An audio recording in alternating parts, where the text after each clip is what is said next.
नारद मुनि आए, भक्तों को प्रणाम किया। दोनों भक्तों ने वही प्रश्न पूछा कि नारद मुनि बताइए कि भगवान ने हमारे प्रश्न का उत्तर दिया, भगवान कब दर्शन देने आ रहे हैं? अभी आ रहे हैं क्या? आपके पीछे पीछे आ रहे हैं?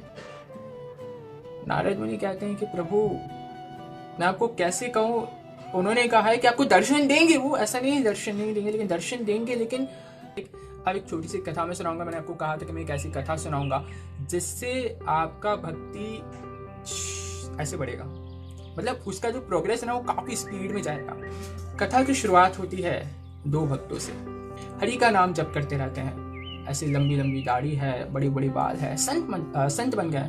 ठीक, अब वो दोनों भक्त हरि का नाम जपते जपते जपते जपते एक जंगल में आ जाता है और उस जंगल में एक वृक्ष के नीचे आकर बैठ जाते हैं। उन्होंने सोचा कि इस वृक्ष के नीचे थोड़ा छांव मिल जाएगी, थोड़ी ठंडक मिल जाएगी, अब यहाँ थोड़ा विश्राम करके अब हम आगे हरि का नाम जप करने के लिए निकल जाएंगे। भक्तों ने देखा, अरे देखो नारद मुनि जा रहे हैं।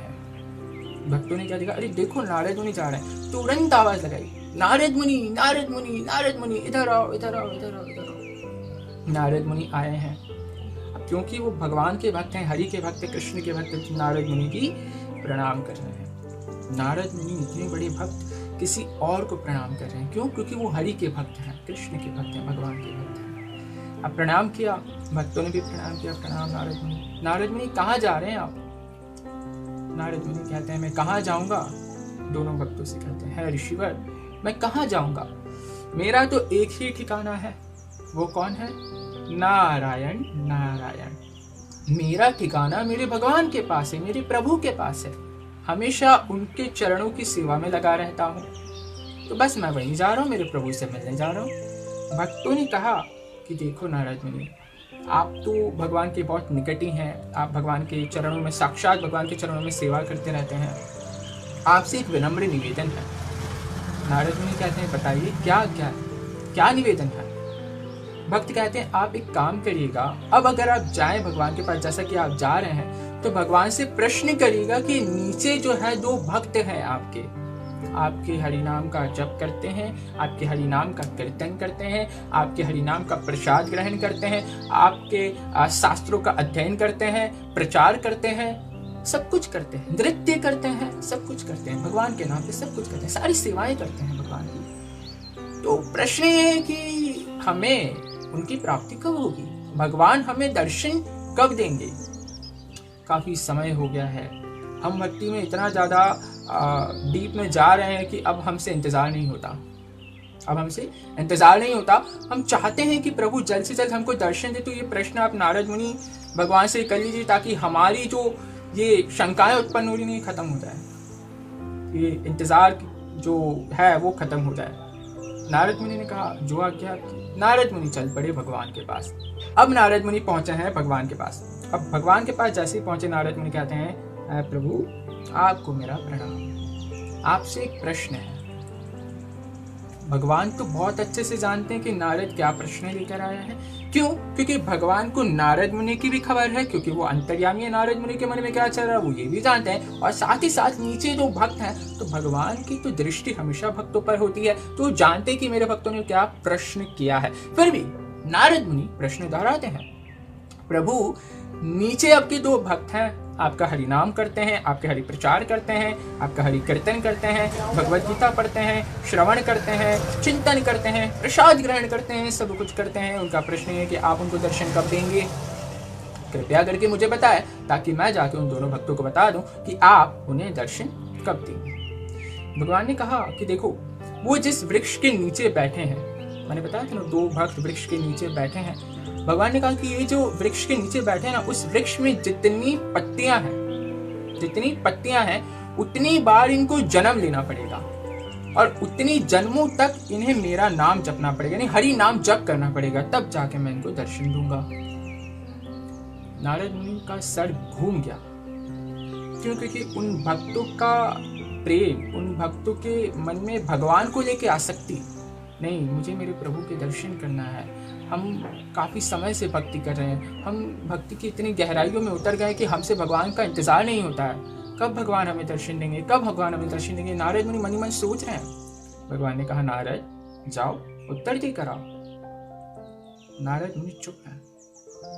नारद मुनि कह रहे हैं कि प्रभु आप क्या कह रहे हैं, आपके वो 2 भक्त हैं, आपका इंतजार कर रहे हैं। अरे आपकी कौन सी सेवा वो नहीं करते, मुझे ये तो बताओ। जो आप कह रहे हो कि आप इतने जन्मों तक उनको हरि नाम जप करना पड़ेगा तब जाके आप उनको दर्शन देंगे, ये मुझसे नहीं हो पाएगा। मैं उन दोनों भक्तों को ये नहीं कह सकता कि देखो कि वृक्ष पे जितनी पत्तियां उतने जन्म तुमको लेने पड़ेंगे, उतने जन्मों तक तुम्हें हरिनाम जप करना पड़ेगा तब भगवान आपको दर्शन देंगे। मेरे से नहीं होगा भगवान, मुझे माफ करो। भगवान ने कहा नारद मैं तुम्हें बता नहीं रहा हूं, मैं तुम्हें आज्ञा दे रहा हूं कि तुम जाओ और बता के आओ। अब भगवान की आज्ञा मिल गई है, नारद मुनि आ रहे हैं। 2 भक्त वहीं नीचे बैठे इंतजार कर रहे हैं। देखा अरे नारद मुनि आए, भक्त खुश हुए, बहुत खुश हुए, नाचने लगे। क्या कि नारद मुनि आ रहे। नारद मुनि के आने की खुशी नहीं है, खुशी ये है कि मेरे प्रभु का संदेशा आया है। नाच रहे हैं, मेरे भगवान का संदेशा आ गया, मेरे प्रभु का संदेशा आ गया। अब मुझे इंतजार नहीं हो रहा, हमें इंतजार नहीं हो रहा, भगवान हमें दर्शन देने वाले हैं, भगवान हमारी भक्ति से प्रसन्न है। इतना ज्यादा उन लोगों को विश्वास है भगवान के ऊपर कि भगवान हमें दर्शन देने आ रहे हैं। नारद मुनि आ रहे हैं मतलब भगवान भी पीछे पीछे कहीं ना कहीं आ रहे होंगे। नारद मुनि आए और वो देख रहे हैं अरे यार ये तो 2 भक्त है, ये कितने प्रसन्न हो रहे हैं, उठ के नाच रहे हैं। मैं कैसे इनको ये कहूँ, ये शब्द कहूँ कि अभी आपको दर्शन नहीं देंगे भगवान। नारद मुनि आए, भक्तों को प्रणाम किया। दोनों भक्तों ने वही प्रश्न पूछा कि नारद मुनि बताइए कि भगवान ने हमारे प्रश्न का उत्तर दिया, भगवान कब दर्शन देने आ रहे हैं, अभी आ रहे हैं क्या, आपके पीछे पीछे आ रहे हैं। नारद मुनि कहते हैं कि प्रभु मैं आपको कैसे कहूँ, उन्होंने कहा है कि आपको दर्शन देंगे, वो ऐसा नहीं है दर्शन नहीं देंगे, लेकिन दर्शन देंगे। लेकिन जिस वृक्ष के नीचे आप बैठे हो ना, उस वृक्ष में जितनी पत्तियां हैं ना, उतने जन्म आपको लेने पड़ेंगे और उतने जन्मों तक आपको हरि प्रचार करना पड़ेगा, हरि नाम जप करना पड़ेगा, तब जाके भगवान आपको दर्शन देंगे। दोनों भक्तों ने ऊपर देखा, अरे ये वृक्ष तो इमली का वृक्ष है। इमली के वृक्ष में क्या होता है, एक इतना बड़ा टहनी होती है, उसमें भी बहुत छोटी छोटी पत्तियां होती है। सिर्फ एक पत्ती की बात करो, एक पत्ती के अंदर भी बहुत छोटी छोटी पत्तियां होती है। ऐसे उस वृक्ष में न जाने कितनी पत्तियां होंगी, लाखों। ऊपर देखने इस वृक्ष में तो लाखों पत्तियां हैं। उनमें से एक भक्त जो था वो उड़ गया, ये मेरा चोला, ये मेरा काठमांडू पकड़ो और आप मुझे इजाजत दो, मेरे से अब भक्ति नहीं होगी। जितनी भक्ति करनी थी कर ली, प्रभु को दर्शन देना होगा तो दे देंगे, इतने जन्मों तक मैं इंतजार नहीं कर सकता, देना होगा तो दे देंगे। मैं तो चला अपने भौतिक संसार में, यार मैं सब कुछ छोड़ छाड़ के प्रभु के पास आ रहा हूँ, प्रभु मेरे को दर्शन नहीं दे रहे, मैं तो जा रहा हूँ। वो चला गया। एक भक्त वहीं बैठा है, विचार कर रहा है, कुछ सोच रहा है, देख रहा है लाखों पत्तियां, मनी मन बोल रहा है यह है कृष्ण, है मेरे आराध्य। इतनी भक्ति, आप मेरी इस भक्ति से इतना प्रसन्न हो गए कि आप चाहते हैं कि मैं इतने जन्मों तक, लाखों जन्मों तक सिर्फ आपकी भक्ति करूं, आपकी सेवा करूं। आप मुझे दर्शन देंगे, मैं इस चीज को लेकर ही बहुत बहुत आनंदित हो रहा हूं। नारद मुनि देख रहे कि ये भक्त क्या कर रहा है, उसे प्रश्न कि आप प्रसन्न हैं? अरे बिल्कुल नारद, मैं प्रसन्न हूँ, प्रसन्न नहीं मैं आनंदित हूँ, परम आनंदित हूँ। क्यों? क्योंकि मेरे भगवान मुझे दर्शन देंगे। ठीक है, लाखों वर्षों बाद, ये इतनी पत्तियां लाखों जन्मों के बाद, ठीक है ना, लेकिन भगवान तो ये चाहते हैं कि मैं लाखों जन्मों तक सिर्फ हरिनाम जप करूं। वो इतनी ज्यादा प्रसन्न है मेरी सेवा से। सोचो आप, इतना कहना था कि भगवान तुरंत वहां उतर के आ गए। और जैसे ही भगवान को नारद मुनि ने आते हुए देखा, अरे भगवान यहाँ आ गए। नारद मुनि बोल पड़े, प्रभु आपने तो मुझे कहा था कि आप इन दोनों को दर्शन नहीं दोगे, आप मुझे झूठा बना रहे हो, आप इनको दर्शन देने कैसे आ गए? मैं झूठा साबित हो गया ना। नारद मुनि लड़ लिए बिल्कुल भगवान से। भगवान बोले, अरे रुक जाओ, शांत हो जाओ। मैंने जो तुमसे कहा वो सत्य कहा, तुम झूठे साबित नहीं हुए। मैं इनको दर्शन देने नहीं आया, मैं इस भक्त के दर्शन करने आया हूं कि मेरा भक्त कितना पवित्र है, मुझसे कितना चाहता है।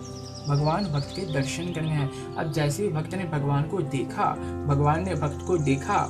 अब भैया भगवत गीता में कहा जा रहा है अध्याय 8 में, अंत काले च मामेवं स्मरण मुक्त्वा कलेवरम यह प्रयाति स मद्भावम याति नास्ति संशय। भगवान अर्जुन को कहते हैं कि अंत काल में जो कोई उनका नाम स्मरण करते हुए शरीर को त्यागता है वो भगवत धाम को प्राप्त होता है, इसमें रंच मात्र भी संत नहीं है। अभी भगवान को साक्षात देख लिया है है ना, भगवान का स्मरण किया, भगवान का नाम किया, भगवान को साक्षात देख लिया तो सीधा भगवत धाम जाएगा। अब कौन सा इमली का वृक्ष, कौन सी लाखों पत्तियां, कौन सी लाखों जन्म, सब कहते हैं। अब ये लाखों जन्म किसके लिए? उसके लिए जिसने इतना सुनते ही भक्ति छोड़ दी और भौतिक संसार में वापस चला गया। उसको लाखों जन्म लेने पड़ेंगे और लाखों जन्म तक हरि नाम जप करना पड़ेगा, तब भगवान उसको दर्शन देंगे। यहाँ एक और जो भक्त था वो भौतिक संसार में वापस नहीं गया, वो तो भक्ति में लगा रहा, मैं तैयार हूँ, लाखों जन्मों तक भी भक्ति करने के लिए तैयार हूँ। तो भगवान दर्शन देने नहीं आए, भगवान दर्शन करने आए और करते ही सीधा वो भगवत धाम पहुंच गया। ना चांद की फरमाइश है, ना तारों की फरमाइश है मेरे कृष्ण, मुझे तो हर जन्म में तेरी सेवा मिले, यही मेरी ख्वाहिश है।